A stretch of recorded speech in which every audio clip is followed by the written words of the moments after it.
Ang tuloy-tuloy na pagtaas ng presyo ng langis ay mistulang hindi na mapipigilan.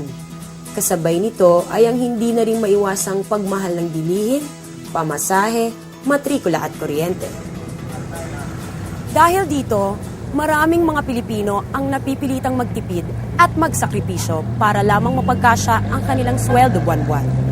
Ano nga ba ang kanilang ginagawa at paano ito nakakaapekto sa kanilang pamumuhay? Ako po si Carla Roque at samahan niyo akong silipin ang buhay ng mga Pilipino dito lamang sa The Examiners.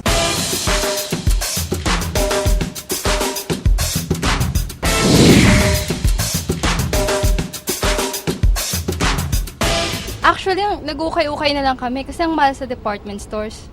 Dati nga, nagtatricycle pa ako eh. Pero sa taas ng pamasahe ngayon, naglalakad na lang ako. Ito nga, luto ni Mrs. Kaysa bumili ako sa labas. Ito ang kadalasang hinaing na maririnig kapag pagtitipid ang pinag-uusapan. Maraming storya, samut-saring kuro-kuro.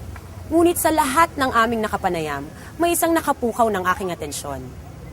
Si Joanne, may bahay mula sa Quezon City at ina sa isang grade school at high school student. Ang asawa niya ay engineer at masasabi mong middle class ang pamilya nila.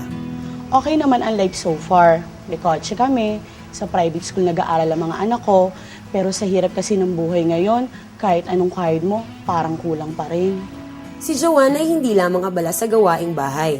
Siya rin ang nagmamanage ng kanilang expenses. So paano kayo nagtitipid sa inyong bahay? Tutulungan ka ba ng mga anak mo? Grabe, minsan niya na nga ako eh. Paano naman kasi before, pagpasukan, bago lahat ang gamit nila. Ngayon, sabi ko, replay muna ha. Ulit shoes, polo, mga ganon. Tapos before, I give them lunch money. Pero we decided na pabaunan na lang sila.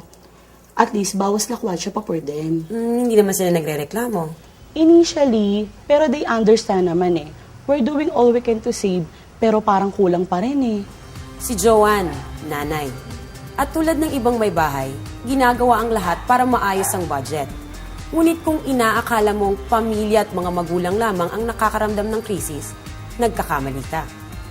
Sa San Juan naman, nakilala namin si Paul, 28 taong gulang, single, mag-isang naninirahan sa apartment.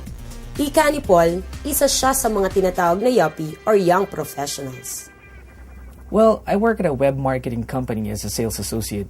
And like many people my age, we spend time at work, having coffee with friends, occasional shopping, and gimmicks on weekends. I live by myself, so technically, I should be able to save, right? Wrong. Ang mahal na ng bilihin.